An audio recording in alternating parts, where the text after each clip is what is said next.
بسم الله الرحمن الرحيم. ومن أحسن قولا ممن دعا إلى الله وعمل صالحا وقال إنني من المسلمين. السلام عليكم ورحمة الله وبركاته. إن الحمد لله نحمده ونستعينه ونستغفره ونعوذ بالله من شرور أنفسنا ومن سيئات أعمالنا. من يهده الله فلا مضل له ومن يضلل فلا هادي له، وأشهد أن لا إله إلا الله وحده لا شريك له، وأشهد أن محمدا عبده ورسوله. يا أيها الذين آمنوا اتقوا الله حق تقاته ولا تموتن إلا وأنتم مسلمون. يا أيها الناس اتقوا ربكم الذي خلقكم من نفس واحدة وخلق منها زوجها وبث منهما رجالا كثيرا ونساء، واتقوا الله الذي تساءلون به والأرحام إن الله كان عليكم رقيبا. يا أيها الذين آمنوا اتقوا الله وقولوا قولا سديدا يصلح لكم أعمالكم ويغفر لكم ذنوبكم، ومن يطع الله ورسوله فقد فاز فوزا عظيما. يقول الإمام شيخ الإسلام محمد بن عبد الوهاب رحمه الله تعالى في كتابه باب تفسير التوحيد والشهادة أن لا إله إلا الله، وقول الله تعالى أولئك الذين يدعون يبتغون إلى ربهم الوسيلة أيهم أقرب، وقوله وإذ قال إبراهيم لأبيه وقومه إنني براء مما تعبدون إلا الذي فطرني، وقوله تعالى اتخذوا أحبارهم ورهبانهم أربابا من دون الله، وقوله ومن الناس من يتخذ من دون الله أندادا يحبونهم كحب الله. وفي الصحيح عن النبي صلى الله عليه وسلم أنه قال من قال لا إله إلا الله وكفر بما يعبد من دون الله حرم ماله ودمه وحسابه على الله عز وجل. ورب اشرح لي صدري ويسر لي أمري واحلل عقدة من لساني يفقه قولي. سبحانك لا علم لنا إلا ما علمتنا إنك أنت العليم الحكيم. محترم دوستوں اور ساتھیوں، عزیزوں اور بھائیوں، اللہ کی توفیق سے آج بروز پیر 11 جون 2012 کتاب التوحید کی شرح کے لیے ہم اکٹھا ہیں۔ آج ہماری اس مجلس میں گفتگو جس موضوع پہ ہوگی وہ ہے تفسیر التوحید و شہادت ان لا الہ الا اللہ، توحید اور کلمہ طیبہ لا الہ الا اللہ کے اقرار کا مطلب۔ آپ نے توحید کی اہمیت کو سمجھ لیا، فضیلت کو جان لیا، قسموں کو جان لیا، توحید کی دعوت کے بارے میں جان لیا۔ اب توحید یا لا الہ الا اللہ کے اقرار کا مطلب کیا ہے؟ تفسیر ایک فن ہے۔ تفسیر کے معنی ہوتا ہے کسی چیز کو واضح کر کے کھول کر کے بیان کرنا۔ قرآن کی کسی آیت کا معنی یا مفہوم یا مطلب بیان کیا جاتا ہے تو اسی کو تفسیر کہتے ہیں۔ الحمدللہ رب العالمین۔ اب اس کی تفسیر میں اس کا معنی، اس کی فضیلت، اس کے احکام، اس طرح سے پورے قرآن کا جو مفہوم یا جو اس کا ترجمہ یا شرح ہے اسے تفسیر کہا جاتا ہے۔ یہاں گفتگو ہے لا الہ الا اللہ کی گواہی یا اقرار کا مطلب اور اس کی تفسیر۔ لا الہ الا اللہ کا مطلب بتایا گیا تھا کہ لا معبود بحق الا اللہ، اللہ کے سوا کوئی عبادت کے لائق نہیں۔ اللہ کے بندوں میں کچھ بندوں کا اللہ نے ذکر کیا کہ اولئک الذین یدعون یبتغون الی ربہم الوسیلۃ ایہم اقرب، کہ اللہ کے بندوں کا ذکر کیا کہ وہ اپنے رب کو پکارتے تھے اور اس کا قرب تلاشتے تھے کہ کیسے رب سے قریب ہویا جائے، اس کی قربت اختیار کی جائے۔ یدعون یبتغون وہ رب کو پکارتے بھی تھے اور رب کا فضل بھی تلاش کرتے تھے کہ کیسے رب کی قربت ہمیں مل جائے۔ جب کوئی بندہ توحید کا معنی یا اس کی تفسیر سمجھ لے گا تو رب کو پکارے گا اور رب کی قربت حاصل کرنے کے لیے کوشش کرے گا۔ دنیا میں سب سے بڑا خوش نصیب وہی ہے جو اللہ سے قریب ہو جائے۔ اللہ نے فرمایا کہ ان اللہ مع الذین اتقوا والذین هم محسنون، اللہ متقیوں کے ساتھ ہے اور ان لوگوں کے ساتھ جو احسان کرنے والے ہیں۔ آج انسان کی بدنصیبی یہ ہے کہ پکارتا بھی غیر اللہ کو ہے اور تقرب اور قرب بھی غیروں کا حاصل کرنے میں محنت کرتا ہے، جو لا الہ الا اللہ کے معنی یا مفہوم کے خلاف ہے۔ حالانکہ یہ بات واضح ہے کہ اللہ کے سوا وہ لوگ جن کو بندہ پکارتا ہے، جو چاہے اپنے وقت کے ولی ہو یا نبی ہو، دنیا سے رخصت ہونے کے بعد وہ نفع اور نقصان کے مالک نہیں ہیں۔ فرمایا وَالَّذِينَ تَدْعُونَ مِن دُونِهِ مَا يَمْلِكُونَ مِن قِطْمِيرٍ إِن تَدْعُوهُمْ لَا يَسْمَعُوا دُعَاءَكُمْ وَلَوْ سَمِعُوا مَا اسْتَجَابُوا لَكُمْ وَيَوْمَ الْقِيَامَةِ يَكْفُرُونَ بِشِرْكِكُمْ وَلَا يُنَبِّئُكَ مِثْلُ خَبِيرٍ۔ وہ لوگ جنہیں تم اللہ کو چھوڑ کر جنہیں پکارتے ہو، وہ کھجور کی گچھڑی کے اوپر جو چھلکا ہے، کھجور آپ کھائیں، کھجور کا گودا ہے اور اس میں بیج ہے، گودا اور بیج کے اوپر ایک معمولی سی جھلی ہوتی ہے۔ کہا کہ جنہیں تم پکارتے ہو، پکار رہے ہو، یہ اس کی بھی طاقت نہیں رکھتے، اور یہ بھی نہیں تم پکارو تو یہ سن بھی نہیں سکتے، اور اگر بالفرض سن بھی مان لیا جائے کہ سنتے ہیں تو تمہاری باتوں کو قبول نہیں کر سکتے، تمہاری مراد کو پوری نہیں کر سکتے، بلکہ قیامت کے دن تمہارے اس عمل کا انکار کریں گے، کیونکہ انہوں نے نہیں کہا کہ تم سے کہ ان کو پکارنا ہے، ان سے مدد مانگنا۔ اللہ نے فرمایا وَإِذْ قَالَ إِبْرَاهِيمُ لِأَبِيهِ وَقَوْمِهِ إِنَّنِي بَرَاءٌ مِّمَّا تَعْبُدُونَ إِلَّا الَّذِي فَطَرَنِي، یعنی لا الہ الا اللہ کا مطلب یہی ہے کہ بندہ ایسے اعمال کرے جو اعمال اسے اللہ سے قریب کر دینے والے ہوں، پکارے تو اللہ کو پکارے، اور کفر اور شرک کے ماحول میں دیکھ کر حالات سے سمجھوتا نہ کرے، بلکہ کہے کہ اننی براء مما تعبدون، تم جو یہ عبادت کر رہے ہو میں اس سے بری ہوں، میرا اس سے کوئی تعلق نہیں، میں تو اس اللہ کی عبادت یا اس اللہ کو مانتا ہوں جو پیدا کرنے والا ہے۔ پیدا کرنے والا خالق ایک ہوتا ہے، معبود لوگوں نے گڑھ رکھے ہیں، لیکن خالق اللہ تعالیٰ ہی ہے۔ اننی براء مما تعبدون الا الذی فطرنی، تو لا الہ الا اللہ کا ایک بڑا اہم معنی یہ بھی ہے کہ جب تک معبودان باطلہ یا طاغوت یا غیر اللہ کے جتنے بھی غیر اللہ کے جو معبود ہیں جنہیں پوجا جاتا ہے اللہ کے سوا، ان تمام کے ساتھ کفر نہ کیا جائے، ان کا انکار نہ کیا جائے، اس وقت تک بندہ لا الہ الا اللہ کا تقاضا پورا نہیں کر پائے گا اور نہ لا الہ الا اللہ کے معنی اور مفہوم کو سمجھ پائے گا۔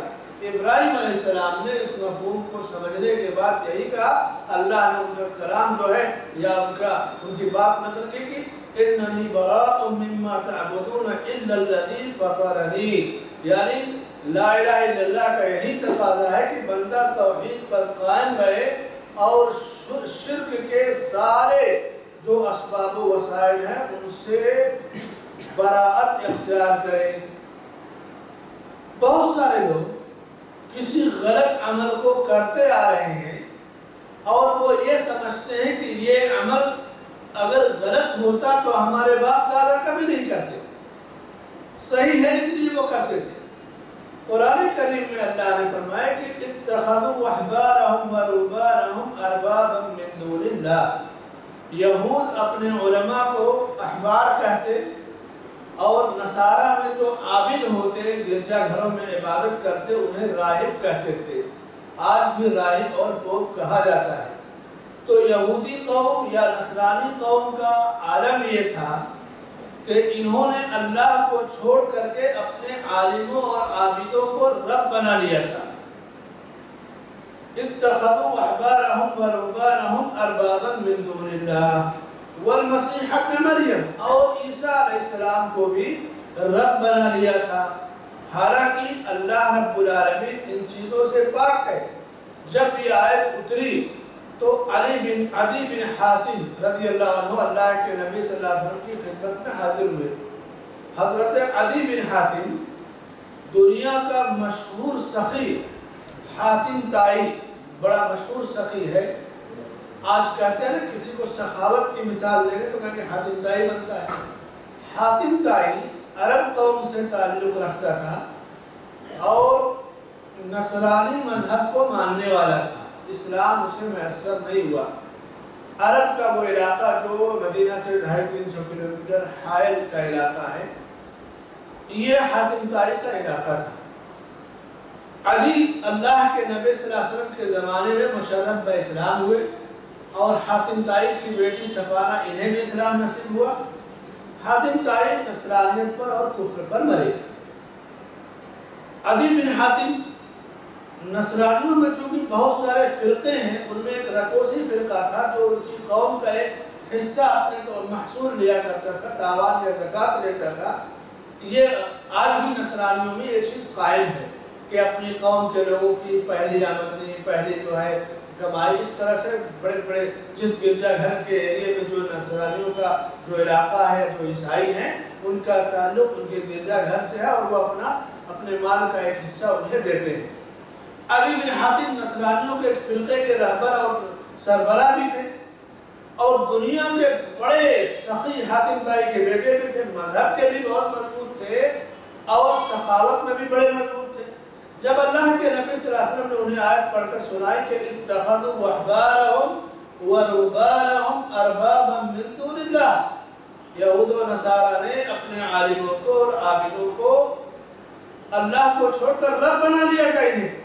تو حضرت عدی رضی اللہ عنہ کہ اللہ کے نبی صلی اللہ علیہ وسلم لسنا نعبدهم، ہم ان کی عبادت نہیں کرتے تھے.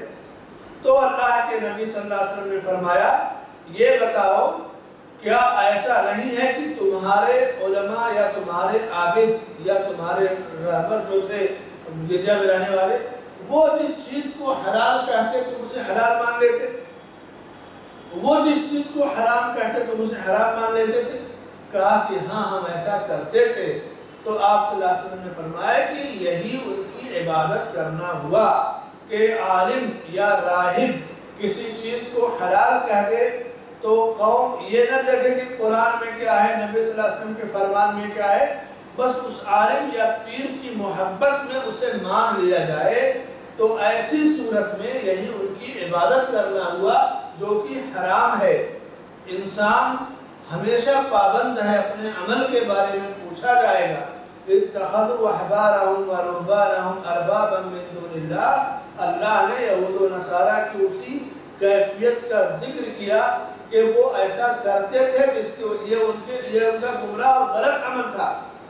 اور یہی آیت دلیل ہے کہ تقلید شخصی یعنی باپ دادا کی تقلید، علماء یا راہبوں کی تقلید، کہ جو کچھ وہ کہہ دیں وہ وہی مان لیا جائے. قرآن کی بات ٹھکرا دی جائے، سنت کی بات ٹھکرا دی جائے اور اپنے بڑوں کی بات مان لی جائے، تو یہی تقلید شخصی ہے جو دین میں حرام ہے. اس لیے کہ اللہ نے اتباع کا حکم دیا ہے، تقلید کا حکم نہیں دیا ہے. اور لا الہ الا اللہ کی حقیقی تفسیر یہی ہے کہ تقلید شخصی حرام ہے. اگر کوئی تقلید شخصی کا قائل ہے تو کہا جائے گا کہ یہ لا الہ الا اللہ کا مطلب بھی نہیں جانتا اور نہ اس کے تقاضوں کو پورا کر سکتا ہے. اس لیے کہ لا الہ الا اللہ کے تقاضوں میں یہ چیز شامل ہے کہ اللہ کے سوا جتنے معبودان باطلہ ہیں ان کا انکار کیا جائے، ان کی حرام یا حلال کی ان چیزوں کا انکار کیا جائے اور اللہ کی بات مانی جائے، اللہ کے نبی صلی اللہ علیہ وسلم کی بات مانی جائے. اللہ نے بھی فرمایا کہ وَمِنَ النَّاسِ مَنْ يَتَّخِذُ مِن دُونِ اللَّهِ أَنْدَادًا يُحِبُّونَهُمْ كَحُبِّ اللَّهِ، لوگوں میں کچھ لوگ ایسے ہیں جو غیر اللہ سے ایسی محبت کرتے ہیں جو محبت انہیں اللہ سے کرنی چاہیے، یعنی سچی محبت لوگوں کو اللہ سے کرنی چاہیے، لیکن یہ لوگ بتوں سے یا اپنے راہبوں سے یا اپنے جو ہے اولیاء سے ایسی محبت کرتے ہیں جو محبت حقیقت میں انہیں اللہ سے کرنی چاہیے۔ ایک آدمی اگر اس سے کہو کہ اپنے کسی پیر یا ولی یا فلاں درگاہ کی جھوٹی قسم کھا لو تو وہ نہیں کھائے گا، اسے خوف ہے کہ کہیں عذاب نہ آ جائے، اور اس سے کہو اور کسی مصیبت میں پھنسے گا یا اپنے مصیبت سے بچنے کے لیے اللہ کے نام کی جھوٹی قسم کھا لیتا ہے بندہ، تو یہ ایسی محبت ہے جو کفر ہے۔ غیر اللہ سے ایسی محبت اور جھوٹی قسم کھانا یہ کتنا خطرناک معاملہ ہے، حالانکہ اللہ کے سوا غیروں کی قسم کھانا ہی جائز نہیں ہے۔ اس کی تفصیل آگے کے دروس میں انشاءاللہ آئے گی۔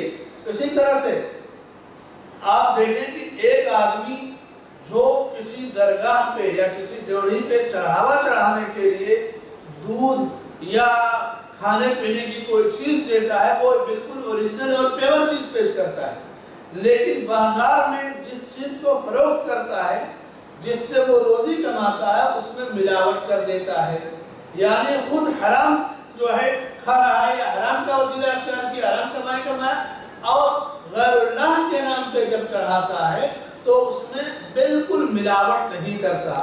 یہ وہ خوف ہے جو بندہ غیر اللہ سے کھا رہا ہے، یا وہ محبت ہے جو غیر اللہ کی محبت بندے کے دل میں ہے۔ اسی لیے اللہ نے فرمایا کہ وَمِنَ النَّاسِ مَن يَتَّخِذُ مِن دُونِ اللَّهِ أَنْدَادًا يُحِبُّونَهُمْ كَحُبِّ اللَّهِ، غیر اللہ کو یہ معبود بناتے ہیں اور ان معبودوں سے ایسی محبت کرتے ہیں جیسی محبت انہیں اللہ سے کرنی چاہیے۔ ایک آدمی کسی بت کو پوچھتا ہے، ایک شخص، تو اس بت سے وہ اتنی محبت کرتا ہے جتنی محبت اسے صحیح معنوں میں وہ محبت اس بت کے لیے نہیں بنی ہے، حقیقی محبت اللہ کے لیے ہے۔ کسی درگاہ یا مزار یا کسی پیر یا ولی سے جس کی درگاہ پہ آدمی حاضری دیتا ہے اس سے ایسی محبت کرتا ہے، یعنی اس کے ساتھ شرک بھی کرتا ہے اللہ کے ساتھ، اور اپنے غیر جو اللہ کے علاوہ جو دوسرے معبود ہیں ان بتوں کے ساتھ، اولیاء کے ساتھ، درگاہوں سے ایسی محبت کرتا ہے جو محبت حقیقت میں سچی محبت اللہ سے وہ محبت کرنی چاہیے۔ تو محبت اللہ کے لیے ہونی چاہیے، اسی طرح سے عداوت اللہ کے لیے ہونی چاہیے۔ ایک شخص کسی درگاہ پہ جاتا ہے تو وہ الٹے پاؤں واپس آتا ہے، اور بیت اللہ کا طواف کرتا ہے تو پھر جیسے عام طور سے آتا جاتا ہے اس طرح جاتا ہے۔ یہ کیا ہے؟ یہی ہے غیر اللہ سے محبت، جو کہ جائز نہیں، حرام ہے۔ اور کتنے ایسے لوگ ہیں جو حج کرنے جاتے ہیں تو پہلے مدینہ منورہ جاتے ہیں، اس میں کوئی شک نہیں، اگر آپ کا جہاز مدینہ ایئرپورٹ پر گیا تو آپ پہلے مدینہ جائیں گے، کیونکہ مدینہ اس وقت انٹرنیشنل ایئرپورٹ ہے۔ لیکن کتنے ایسے لوگ ہیں کہ مکہ پہنچ کر کے بھی طواف نہیں کریں گے، عمرہ نہیں کریں گے، پہلے مدینہ اللہ کے نبی صلی اللہ علیہ وسلم کی قبر پہ حاضری دے لیں گے، اس کے بعد جا کر کے عمرے کے ارکان پورے کرتے ہیں۔ ایسا کرنا کسی بھی طرح سے جائز اور درست نہیں ہے۔ اللہ کے نبی صلی اللہ علیہ وسلم کی سچی محبت یہی ہے کہ حج کرنے آدمی نکلا، مکہ پہنچا تو پہلے طواف کرے، یہی نبی کی محبت ہے۔ نبی کی محبت کے نام پہ جو مدینہ جا کر کے روضے کی جانیاں چومتا ہے یا مدینے کی مٹی کو خاک شفا سمجھ کر واپس لے آتا ہے، وہاں کے پتھروں کو جیب میں بھر کر لے آتا ہے، یہ محبت نہیں ہے، محبت کی توہین ہے، اور لا الہ الا اللہ کی تفسیر اور اس کے معنی اور مفہوم کے خلاف ہے۔ لا الہ الا اللہ کی تفسیر اور اس کا معنی صحیح بخاری میں اللہ کے نبی صلی اللہ علیہ وسلم سے یہ بھی مروی ہے کہ اللہ آپ صلی اللہ علیہ وسلم نے فرمایا کہ من قال لا الہ الا اللہ، جس نے لا الہ الا اللہ کہا، وَكَفَرَ بِمَا يُعْبَدُ مِن دُونِ اللَّهِ، اور اللہ کے سوا جن کی عبادت کی جاتی ہے ان تمام کے ساتھ کفر کیا۔ یہ صحیح مسلم کی روایت کہ جس نے لا الہ الا اللہ کہا اور غیر اللہ کے ساتھ کفر کیا۔ کچھ لوگ کہیں گے لا الہ الا اللہ کہو اور غلط مت کہو، عیسائیوں کو غلط مت کہو، ہندوؤں کو غلط مت کہو، یہودیوں کو غلط مت کہو، بدھسٹوں کو نہ کہو، یا قبوریوں کو غلط مت کہو۔ نہیں، حدیث میں دیکھیں امام رب صلی اللہ علیہ وسلم کیا فرماتے ہیں، صحیح مسلم شریف کی روایت، وَكَفَرَ بِمَا يُعْبَدُ مِن دُونِ اللَّهِ، اور اللہ کے سوا جتنے معبود ہیں جن کی عبادت کی جاتی ہے، چاہے لات ہو، منات ہو، یا ود ہو، یا سوا ہو، یا ہندوستان کے اندر ان کے بڑے بڑے جو بت ہیں مندروں یا درگاہوں کے بت ہو، یا اسی طرح سے اجمیر یا حجویری یا اجمیری یا اسی طرح سے مہاوی یا جو بھی اولیاء جن کی عبادت ہوتی ہے، لا الہ الا اللہ کا اقرار کرنے کے بعد ان کے ساتھ کفر کیا جائے، یعنی ان کا انکار کیا جائے کہ یہ سب غلط ہے۔ فرمایا کہ من قال لا الہ الا اللہ، لا الہ کہو، کہنا، وَكَفَرَ بِمَا يُعْبَدُ مِن دُونِ اللَّهِ، اور تمام غیر اللہ جو معبودان باطلہ ان تمام کی نفی، ان کا انکار، ان کے ساتھ کفر کرنا، یہ ہے لا الہ الا اللہ کی تفسیر۔ کتنے لوگ لا الہ الا اللہ کو مانیں گے اور کہیں گے ایسا کہ غلط مت کہو، غصہ ہو جائے گا، وہ بیچارہ مسکین ہے، لا الہ الا اللہ کو سمجھا ہی نہیں۔ فرمایا کہ حرم مالہ ودمہ وحسابہ علی اللہ عز وجل، تو پھر اس کا مال اور خون حرام اور اس کا حساب اللہ بزرگ و برتر پر ہے، یعنی وہ حقیقی مسلمان ہے۔ اب حالت جنگ میں بھی مسلمان اس سے جدال نہیں کر سکتا ہے۔ لا الہ الا اللہ کا یہ مفہوم ہے کہ تمام باطل معبودوں کا انکار کیا جائے، ان کو ریجیکٹ کیا جائے، انہیں رد کیا جائے، ان کے تعلق سے ذرہ برابر بھی نرمی نہ رکھی جائے۔ ارے نہیں، وہاں سے ایک آدمی گیا اور اس کو اولاد مل گئی، فلاں آدمی وہاں گیا اور اس کو جو ہے وہاں سے کاروبار میں برکت ہو گئی، اور سوچے نہیں اس کو کچھ کہو، ہو سکتا ہے کہ وہی صحیح ہو۔ اگر یہ عقیدہ کسی کا ہے تو اس نے لا الہ الا اللہ کا معنی اور مفہوم نہیں سمجھا، اور نہ وہ حقیقی طور سے توحید کا پابند کہا جائے گا، اس کے عقیدے میں شرک داخل ہے۔ اسی لیے اللہ نے فرمایا وَإِذْ قَالَ اللَّهُ يَا عِيسَى ابْنَ مَرْيَمَ أَأَنْتَ قُلْتَ لِلنَّاسِ اتَّخِذُونِي وَأُمِّيَ إِلَٰهَيْنِ مِن دُونِ اللَّهِ، عیسیٰ علیہ السلام کو قیامت کے دن اللہ تعالیٰ میدان محشر میں بلا کر پوچھے گا، اے عیسیٰ کیا تم نے لوگوں سے کہا تھا کہ اے لوگوں مجھے اور میری والدہ مریم کو اللہ کو چھوڑ کے معبود بنا لینا؟ عیسیٰ علیہ السلام کہیں گے سبحانک، قال سبحانک ما یکون لی ان اقول ما لیس لی بحق، تو پاک ہے، میں وہ بات کیسے کہہ سکتا ہوں جس کا مجھے حق نہیں ہے۔ ان کنت قلت فقد علمت، اے میرے رب اگر میں نے ایسا کہا ہوگا تو تو اسے یقیناً جانتا ہے۔ تعلم ما فی نفسی ولا اعلم ما فی نفسک، میرے دل میں جو ہے تو اسے جانتا ہے، تیرے دل میں جو ہے میں اسے نہیں جانتا۔ انک انت علام الغیوب، تو غیب داں ہے، غیب کا جاننے والا ہے۔ ما قلت لهم الا ما امرتنی به ان اعبدوا اللہ ربی وربکم، اے میرے رب میں نے تو وہی کہا جس کا تو نے مجھے حکم دیا تھا کہ لوگوں اللہ کی عبادت کرو، وہی میرا اور تمہارا رب ہے۔ تو اس دن قیامت کے دن عیسیٰ علیہ السلام سے پوچھا جائے گا، یہ جو بزرگ ہیں یا اولیاء ہیں جن کی عبادت ہوتی ہے ان سے بھی پوچھا جائے گا، تمام معبودان باطلہ سے، اور یہ لوگ انکار کریں گے۔ وَيَوْمَ الْقِيَامَةِ يَكْفُرُونَ بِشِرْكِكُمْ، قیامت کے دن تمہارے شرک کا اور تمہارے اس عمل کا وہ انکار کریں گے۔ تو یہ لا الہ الا اللہ محمد رسول اللہ، لا الہ الا اللہ کا حقیقی معنی اور مطلب ہے کہ کبھی بھی بندہ توحید کی وضاحت میں لاگ لپیٹ سے یہ بھی صحیح وہ بھی، ارے کچھ کہو نہیں ہو سکتا وہی صحیح ہو، یہ سب چیزیں نہیں۔ توحید کے بارے میں اس طرح کے جملوں کی گنجائش نہیں، یہ سچ ہے، یہ توحید ہے، یہ غلط ہے، یہ کفر ہے، یہ شرک ہے، یہ راستہ جنت کا ہے، کفر اور شرک کا جہنم کا ہے۔ لا الہ الا اللہ یہ جنت کا راستہ ہے، اور غیر اللہ کی جو عبادت ہوتی ہے یا غیروں کا جو تقرب حاصل کرتا ہے بندہ، یہ شرک اور جہنم کا راستہ ہے۔ بندہ کسی ولی سے، کسی پیر سے یا کسی بزرگ سے اگر کوئی امید لگائے یا خاموشی اختیار کر لے، رد کرنے کی طاقت ہے اس لیے خاموش ہوگا کہ ہو سکتا ہے کہ درست ہو، یہ بھی باطل پر تعاون ہے اور یہ خاموش شرک ہے۔ کبھی بھی حق کے معاملے میں مجاملت یعنی مصلحت پسندی نہیں۔ ابراہیم علیہ السلام کی زندگی کیا تھی؟ اننی براء مما تعبدون الا الذی فطرنی۔ جب تک ابراہیم علیہ السلام کے نقش قدم پہ بندہ نہیں چلے گا، اس توحید کو نہیں اختیار کرے گا، وہ کامیاب نہیں ہوگا۔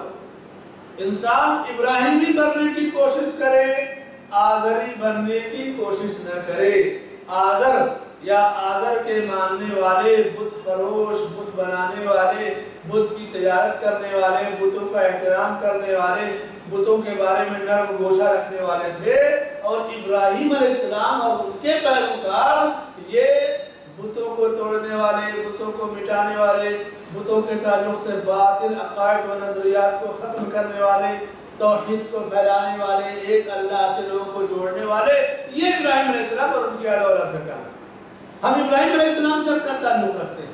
اب امت محمدیہ میں بھی کوئی ابراہیم علیہ السلام کا نام لے اور بت پرستی یا قبر پرستی میں شامل ہو جائے تو کہا جائے گا کہ یہ براہیمی کردار سے خالی ہے، یہ آزری صفت کا حامل انسان ہے۔ یہ ہے لا الہ الا اللہ کی تفسیر اور اس کا معنی اور مفہوم کہ تمام معبودان باطلہ کی نفی کی جائے، ان کا انکار کیا جائے۔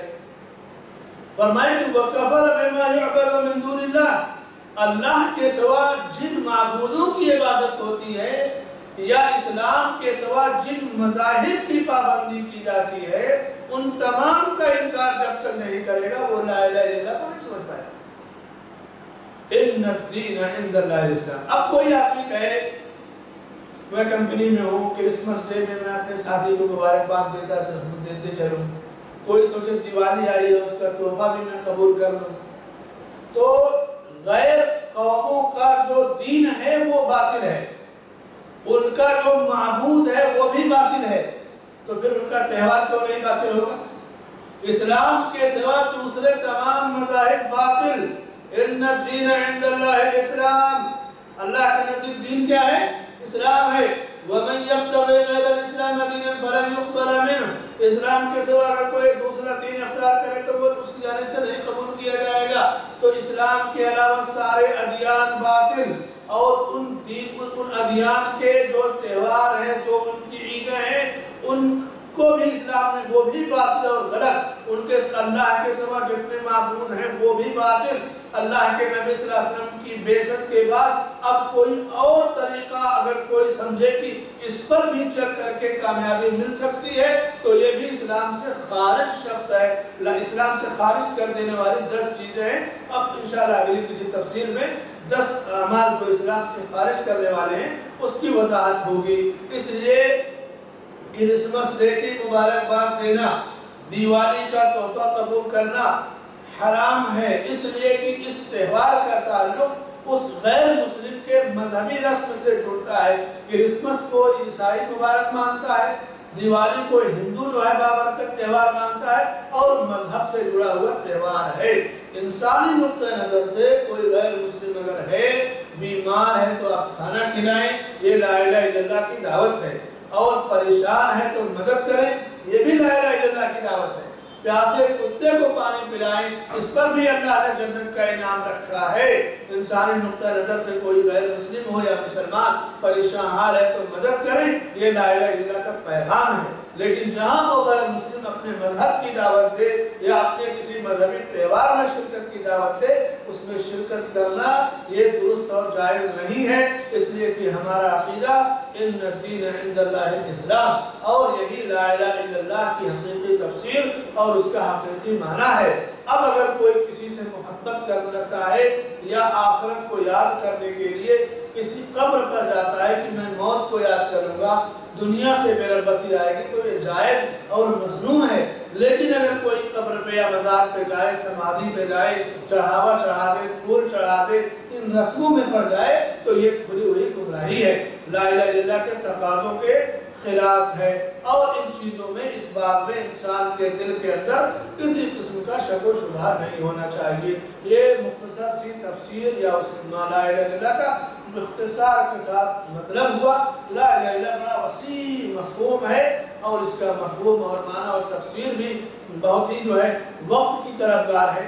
اختصار کے ساتھ یہ لا الہ الا اللہ کا پیغام ہے، اس کا مفہوم ہے. اللہ سے دعا ہے کہ اللہ تعالی ہمیں لا الہ الا اللہ کے معنی و مفہوم کو حقیقی طور سے سمجھنے کی توفیق عطا فرمائے اور تمام معبودان باطلہ کا انکار، ان کی تردید اور طاقت ہے تو ان کو مٹانے کی ہمیں توفیق عطا فرمائے، حق اور سچ کو پھیلانے کی توفیق بخشے.